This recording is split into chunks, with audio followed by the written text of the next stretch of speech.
Hello student, एक बार फिर आप सभी का मेरे यूट्यूब चैनल पर स्वागत है। और आज मैं जो वीडियो लेकर आया हूँ वो बाइनरी ऑपरेशन पर जो रेस्ट ऑफ दी क्वेश्चंस हैं उन पर मैं अपना ये वीडियो लेकर आया हूँ जो आपको मैंने होमवर्क में दिए थे।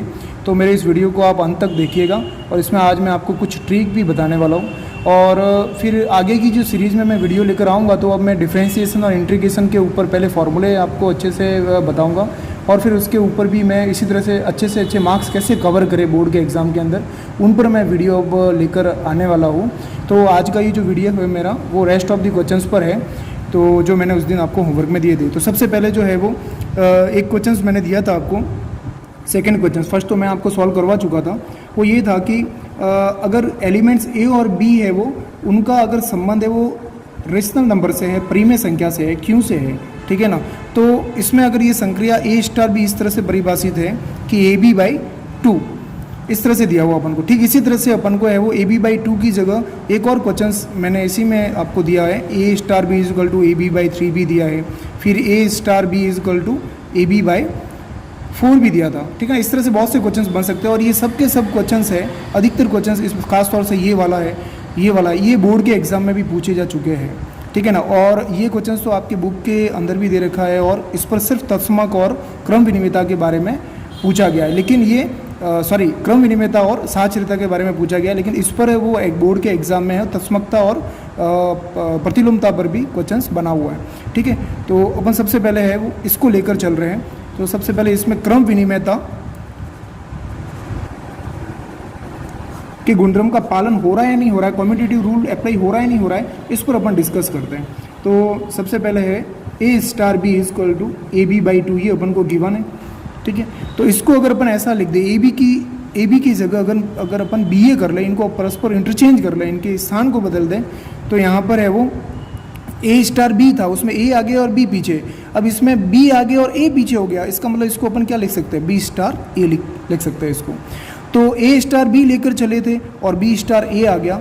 ठीक है, तो यहाँ पर अपन कह सकते हैं कि जब ए स्टार बी बराबर बी स्टार ए होता है तो यहाँ पर कम्यूटेटिव रूल का पालन होता है। तो इस तरह से बहुत ही सिंपल है, अपन ने इनका जो स्थान बदल दिया, स्थान बदलने से है उनकी संक्रिया में भी परस्पर इनके स्थान बदल गए। इसका मतलब यहाँ पर कम्यूटेटिव रूल का पालन हो रहा है। ठीक इसी तरह से स्टूडेंट अगर अपन बात करते हैं साहचर्यता गुणधर्म की, एसोसिएटिविटी गुणधर्म के अंदर अपन देखेंगे तो ए स्टार बी स्टार सी, जैसे अपन ये सबसे पहले लेकर चलते हैं। तो ए स्टार बी स्टार सी के अंदर जो ब्रैकेट में सबसे पहले होता है उस पर अपन संक्रिया लगाएंगे और बाहर वाले को एज इट इज रखेंगे।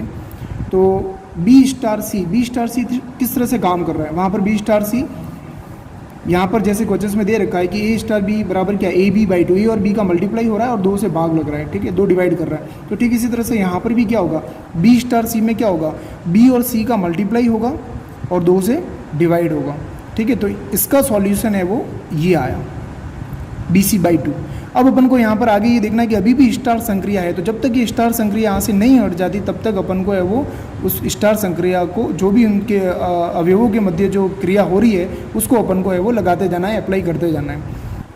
तो ठीक इसी तरह से यहाँ पर अपन देखते हैं, तो यहाँ पर क्या है, ए स्टार बी, इस पूरे को मैं क्या पढ़ूंगा, बी पढ़ूंगा। ए स्टार बी बराबर क्या है, जैसा कि क्वेश्चंस में आपको दिया हुआ है, ए स्टार बी बराबर क्या, ए और बी का गुणा हो रहा है और दो का भाग लग रहा है। तो ठीक इसी तरह से यहाँ पर भी क्या होगा, ए और बी का मल्टीप्लाई होगा और फिर दो का भाग लगेगा। तो ए और बी का मल्टीप्लाई हो गया, डॉट लगा दिया मैंने, और दो का अपन को क्या लगाना है, भाग लगाना है। तो यहाँ पर क्या हो जाएगा, A B C by two into two 4 हो जाएगा। ये दिस इज रिजल्ट फर्स्ट। अब इसी तरह से यहाँ पर है वो सेकेंड, अपन इसका राइट हैंड पार्ट लेते हैं, लेफ्ट हैंड पार्ट जो भी अपन बोले, तो ए स्टार बी ब्रैकेट में ले लिया और स्टार सी को बाहर रखा। तो यहाँ पर ए स्टार बी, यहाँ पर अपन सबसे पहले जो ब्रैकेट वाले रिजल्ट में अपन है वो इस ऑपरेशन को अप्लाई करेंगे, तो ए बी बाई टू हो जाएगा जैसा कि अपन को गिवन है, A star B is equal to. ठीक है, फिर स्टार और ये सी एज इट इज़ रखा ही है अपन ने। अब जो ये जो पार्ट है इसको अपन मान लेते हैं क्या हो गया, ए, तो ए स्टार बी, इसको क्या पढ़ेंगे, ए स्टार बी, इस स्टार को हटाना है तो वापस अपन वही काम करेंगे। ए स्टार बी बराबर क्या, ए और बी का मल्टीप्लाई करवाना है, ए और बी का मल्टीप्लाई करवा दिया और वापस दो से भाग लगा दिया। तो क्या हो जाएगा, ए बी सी बाई 4, 2 और 2 का मल्टीप्लाई कितना हो जाएगा, 4। ये अपने पास रिजल्ट आएगा सेकंड। तो रिजल्ट 1 और 2 को अपन देखते हैं कि बोथ आर इक्वल, दोनों का रिजल्ट है वो समान है, इसलिए यहाँ पर है वो यहाँ जो है वो A star B star C is equal to A star B star C. तो यहाँ पर ये भी दोनों रिजल्ट आपस में इक्वल आ रहे हैं, ठीक इसके जैसे। तो अपन कहेंगे कि यहाँ पर ये क्या है, साहचर्यता के गुणधर्म का पालन हो रहा है, ठीक है। अब स्टूडेंट, अब इसी तरह से अपन बात करते हैं तत्समक रिजल्ट की। अपन बात करते हैं, थर्ड इसका पार्ट है तत्समक अवयव, तत्समकता। तो सबसे पहले तत्समकता या तत्समक अवयव ज्ञात करने के लिए अपन क्या करते हैं, अपन कहते हैं कि let E belongs to Q, ठीक है। जो तत्समक अवयव ई इस प्रकार है कि ई का संबंध किससे है, क्यू से है। अगर क्यू से हो तो तत्समकता की जो डेफिनेशन है उसके अकॉर्डिंग क्या हो जाएगा, ए स्टार ई, ए स्टार ई लेकर चलेंगे। और ए स्टार ई बराबर हमेशा अपन को रिजल्ट है वो क्या प्राप्त होता है, ए ही प्राप्त होता है। तो यहाँ पर ए की जगह तो अपने पास में जैसे ए स्टार ई है, तो यहाँ पर जो अपन इस ऑपरेशन को अप्लाई करेंगे तो उसी हिसाब से करेंगे, ए स्टार बी के हिसाब से। तो ए स्टार बी बराबर क्या था, ए बी बाई 2, और ये तो एज इट इज़ रह गई। और ए बी बाई 2 हो गया, बी की जगह ई आ गया। अब यहाँ से अपन ए से ए को कैंसिल कर देंगे और 2 डिवाइड करें, वहाँ जगह क्रॉस मल्टीप्लाई करेगा तो ई इज इक्वल टू क्या हो जाएगा, 2।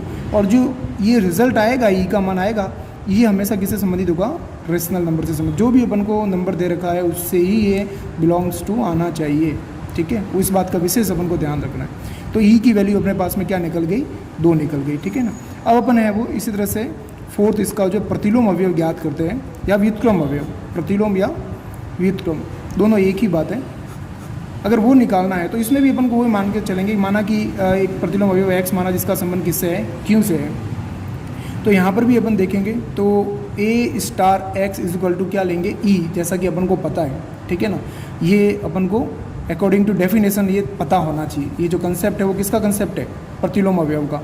और ये जो कंसेप्ट है वो किसका कंसेप्ट है, तत्समक अवयव का, ठीक है ना। तो ये दोनों कंसेप्ट अपन को पता होना चाहिए।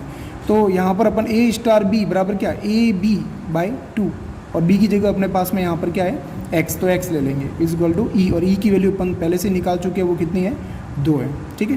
तो ई का मान यहाँ से आ जाएगा। तो प्रतिलोम अवयव निकालने के लिए हमेशा तत्समक अवयव पहले अपन को ज्ञात होना जरूरी है, और नहीं है तो पहले निकालेंगे।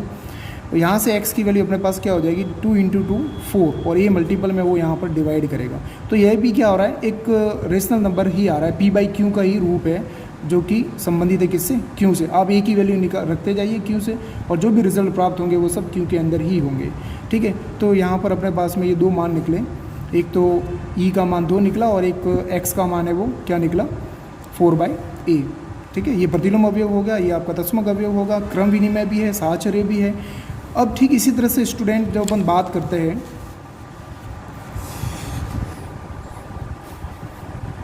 यहाँ पर है वो जैसे रेस्ट ऑफ 2 क्वेश्चंस और है इसके अंदर, A star B is equal to A B by 3b है, और A star B is equal to A B by 4b है, ठीक है, ये भी है। अब अपन ने अभी यहाँ पर देखा कि अपना जो ये क्वेश्चन था A star B is equal to A B by 2, तो इसमें अपन ने ये देखा कि ई की वैल्यू अपने पास कितनी आ रही है, 2, और एक्स की वैल्यू अपने पास कितनी आ रही है, 4/a। तो हो क्या रहा है यहाँ पर अपन को ये देखना है कि यहाँ पर ई की वैल्यू जो इस टाइप के क्वेश्चंस में हमेशा एक ट्रिक लगती है, जो कंपटीशन एग्जाम के अंदर है वो अपन देखते ही इसका आंसर है वो वहाँ पर भर सकते हैं, ठीक है। क्योंकि जब बहुत से स्टूडेंट ऐसे होंगे जो पूरे क्वेश्चंस को सॉल्व करेंगे तत्समकता और ये निकालेंगे प्रतिलोमता, उसका उनका जो समय है वो काफ़ी उसमें चला जाएगा। और वहीं अपन क्या करेंगे, इस टाइप के क्वेश्चंस में देखते ही उसका आंसर वहाँ पर है वो अपन OMR शीट के अंदर फिल कर सकते हैं, और उससे अपना टाइम भी बचत होगा और अपना क्वेश्चंस भी है वो, और अपन जितना समय अपन को मिलेगा अपन नेक्स्ट क्वेश्चंस के अंदर दे सकते हैं। तो इस तरह से अपन कम समय में है वो दूसरे बच्चों से बहुत आगे अपन निकल जाएंगे और एक अच्छा स्कोर कर सकते हैं। तो स्पीड और एक्यूरेसी बहुत इंपॉर्टेंट होती है कंपटीशन एग्जाम के अंदर। तो वही एक थोड़ा सा उसके लिए मैं लेकर आया हूँ यहाँ पर, जैसे कि ये क्वेश्चन है वो पूछा गया कंपटीशन एग्जाम के अंदर भी आया हुआ है बहुत बार। ऐसे एग्जाम जिनमें 11th 12th और ग्रेजुएशन लेवल के क्वेश्चन पूछे जाते हैं उनमें ये क्वेश्चन पूछा गया है और इस टाइप के क्वेश्चन बनते भी है। तो जैसे कि यहाँ पर अपने पास में अपन ने देखा कि तत्समक अवयव ई की वैल्यू कितनी आई, 2 आई, जो ये इसके डिनोमिनेटर में हर में जो 2 है वो यहाँ पर ये इसका रिजल्ट निकला तत्समक अवयव का। और यहाँ पर जो प्रतिलोम अवयव है इसका रिजल्ट अपने पास में क्या निकला, 4 निकला। मतलब जो आपका ये तत्समक अवयव आया था या डिनोमिनेटर में जो रिजल्ट था उसी का अपन ने स्क्वायर कर दिया, 2 का स्क्वायर कर दिया तो कितना आ गया, 4 आ गया। और नीचे ए हमेशा डिवाइड होगा ही, ठीक है, ए है तो ए डिवाइड करो, बी है तो बी, पी है तो पी, जो भी है जो फर्स्ट जो आपका ये यहाँ पर होगा ए है तो ये करेंगे, जो भी रिजल्ट दे रखा है उसके एलिमेंट दे रखा है उसके हिसाब से। तो अपन को ये पता होना चाहिए यहाँ पर 2 है, वो ई का मान 2 आ गया तस्मक अवयव, तो एक्स जो निकालेंगे वो क्या हो जाएगा 2 का स्क्वायर और ये। तो ठीक इसी तरह से अब देखो आप खुद ही बता सकते हो यहाँ पर, अब जैसे ये क्वेश्चन है, इसमें आप है वो ई की वैल्यू क्या निकालोगे, ई का मान कितना होगा, अपन को पता है ई का मान अगर अपन सॉल्व भी करेंगे पूरा तो कितना आएगा 3 ही आएगा। और x की वैल्यू अपन निकालेंगे तो 3 का स्क्वायर कितना हो जाएगा 9/a। आप सॉल्व करके भी देख लीजिएगा, यही इसका रिजल्ट आने वाला है, ठीक है। और ठीक इसी तरह से यहाँ पर e की वैल्यू कितनी होगी, सीधी 4 आ जाएगी, और x की वैल्यू कितनी हो जाएगी 16/a हो जाएगी। तो ये ट्रिक बताई है मैंने आपको, लेकिन ऐसा नहीं है कि ये ट्रिक आप बोर्ड के एग्जाम में अप्लाई कर लो, ठीक है, जल्दी से करके आ जाओ वहाँ पर, अरे मेरे तो जल्दी से आंसर निकल गया, तो वहाँ सब गड़बड़ हो जाएगी। तो ऐसा अपन को नहीं करना है, ये सिर्फ आगे के कंपटीशन एग्जाम के लिए मेरा उद्देश्य यही होता है। जब भी मैं मैथ्स पढ़ाता हूँ तो आपको ऐसे भी क्वेश्चंस और ऐसी शॉर्ट ट्रिकें भी बताता रहता हूँ जो आगे के लिए आपके लिए है वो बहुत फ़ायदेमंद होती है जब आप किसी कंपटीशन एग्जाम की तैयारी करते हो, ठीक है ना स्टूडेंट। तो इस तरह से हर टॉपिक के अंदर बहुत सी शॉर्ट ट्रिकें होती है जो अपन क्वेश्चंस को सॉल्व करके उसको जल्दी से अपन आंसर है वो निकाल भी सकते हैं। तो विशेष तौर से अभी जो है लॉन्ग मेथड आपके काम आएगा बोर्ड के एग्जाम में, और ये जो सारी बातें मैं बता रहा हूँ ये आपके कहीं भी कॉम्पिटिटिव एग्जाम के लिए आप जब प्रिपरेशन करोगे उसमें बहुत ये बातें आपको फ़ायदा पहुंचाएगी। तो इस तरह से मैं आगे भी आपके लिए वीडियो लेके आता रहूँगा, और नेक्स्ट मैं अब अच्छे अच्छे टॉपिक पर और भी वीडियोस बनाऊँगा, ठीक है स्टूडेंट। Okay, thank you.